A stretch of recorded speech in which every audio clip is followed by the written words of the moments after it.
बिहार में उपचुनाव को लेकर मांझी एंड फैमिली में कलह जारी है। नमस्कार, आप देख रहे न्यूज़ फॉर नेशन और मैं स्वाति पांडे आपके साथ। जहां एक तरफ बिहार के 4 विधानसभा सीटों पर 13 नवंबर को वोट डाले जाने हैं। 13 नवंबर को यहाँ चुनाव होने को है। तरारी, इमामगंज, बेलागंज और रामगढ़, ये 4 विधानसभा सीटें हैं जहां उपचुनाव होने को है।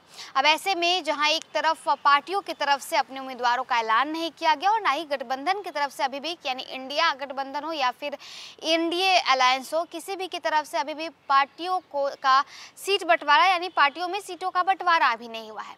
लेकिन इन सब के बीच कहा यह जा रहा है कि इमामगंज, जो कि गया जिले में आता है, और इमामगंज से जहां विधायक रह चुके हैं जीतन राम मांझी, अब जीतन राम मांझी चूंकि लोकसभा चुनाव में चुनाव लड़ते हैं और गया से जो है सांसद बन जाते हैं। अब इसके बाद इमामगंज में चूंकि सीट खाली है और कहा यह जा रहा है कि इंडिया अलायंस की तरफ से इमामगंज विधानसभा सीट से उम्मीदवार के तौर पर जीतन राम मांझी की पार्टी के ही किसी नेता को उतारा जाएगा। तो वहीं खुद मांझी की फैमिली में ही कलेश शुरू हो गया है। कलेश देवर और भाभी के बीच।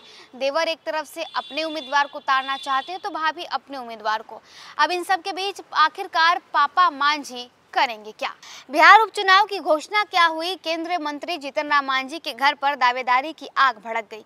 ये तो तय था कि जीतन राम मांझी के सांसद बनने के बाद गया कि इमामगंज विधानसभा सीट की दावेदारी उनके घर से ही होगी, पर दावेदारी में के इतने द्वार खुल जाएंगे ये तो हम के संस्थापक अध्यक्ष जीतन राम मांझी को भी एहसास नहीं था। गया लोकसभा से जीतन राम मांझी के सांसद बनने के बाद इमामगंज विधानसभा के उपचुनाव होने को है।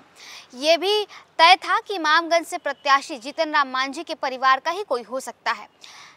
सब कुछ ठीक ही चल रहा था। तय था कि मांझी अपने बेटे प्रवीण मांझी को चुनावी जंग में उतारेंगे। जैसे उपचुनाव की घोषणा हुई, जीतन राम मांझी के परिवार में के एक साथ कई की महत्वाकांक्षाएं जाग गई। प्रवीण मांझी अभी कुछ सोच पाते कि जीतन राम मांझी के बेटे और बिहार सरकार के मंत्री संतोष मांझी की धर्मपत्नी दीपा मांझी ने भी अपना दावा ठोक दिया। अपने पति के कामकाज को आसान करने के लिए वो उनके कंधे से कंधा मिलाते सहयोग किया करती रही हैं।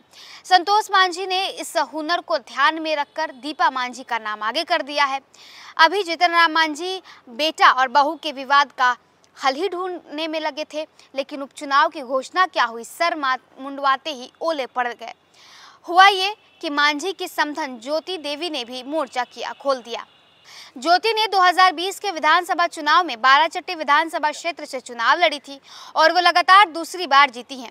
उन्होंने राजद की समता देवी को 6318 मतों से हराया था। इनकी इच्छा ये है कि उनका बेटा देवेंद्र मांझी इमामगंज से चुनाव लड़े।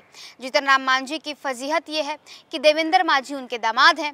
हम के उपेक्षित 3 उम्मीदवारों में देवेंद्र मांझी ही ऐसे हैं जो विधानसभा चुनाव लड़े हैं। मखदूमपुर विधानसभा से गत चुनाव में उन्हें हार का सामना करना पड़ा है। दीपा मांझी के पास जिला परिषद चुनाव में उतरने का अनुभव है। प्रवीण मांझी वार्ड 53 से वार्ड पार्षद रह चुके हैं। भाजपा केंद्र नेतृत्व के भरोसेमंद जीतन राम मांझी अब इसका फैसला आश्वासन के फलसफे पर करना चाहेंगे। मिली जानकारी के अनुसार 1 साल बाद जब बिहार विधानसभा चुनाव 2025 में होगा तो अब 3 में से 2 बच्चे दावेदारों को आगामी विधानसभा चुनाव के लिए आश्वासन दिलाया जाएगा। वैसे माना यह जा रहा है कि दीपा मांझी अब सहमति बन सकती है। इससे महिला कोटा भी पूरा हो सकता है। वैसे निर्णय तो हम के राष्ट्रीय अध्यक्ष संतोष मांझी को ही करना है। अब जो जानकारी मिल रही है इससे ये लग रहा है कि दीपा मांझी का पलड़ा भारी है। जहां एक तरफ जीतन राम मांझी खुद चाहते हैं कि उनके बेटे प्रवीण मांझी चुनाव लड़े और वो इस चुनावी मैदान में उतरे, तो वहीं दूसरी तरफ संतोष मांझी बिहार सरकार में मंत्री हैं, उनकी जो धर्मपत्नी है दीपा मांझी वो अपनी अलग से दावेदारी ठोक रही है। तो वहीं दूसरी तरफ मोर्चा से विधायक ज्योति मांझी, जो कि जीतन राम मांझी की समधन है, वो अपने बेटे यानी जीतन राम मांझी के दामाद को चुनाव लड़वाना चाहती है। तो जहां एक तरफ बेटा, बहू, दामाद, ये तीनों ही चुनावी मैदान में दावेदारी ठोक रहे हैं। अब होगा क्या ये तो खुद जीतन राम मांझी को तय करना है, भविष्य ही तय करेगा। फिलहाल इस अपडेट में बस इतना ही। आप देखते रहें न्यूज़ फॉर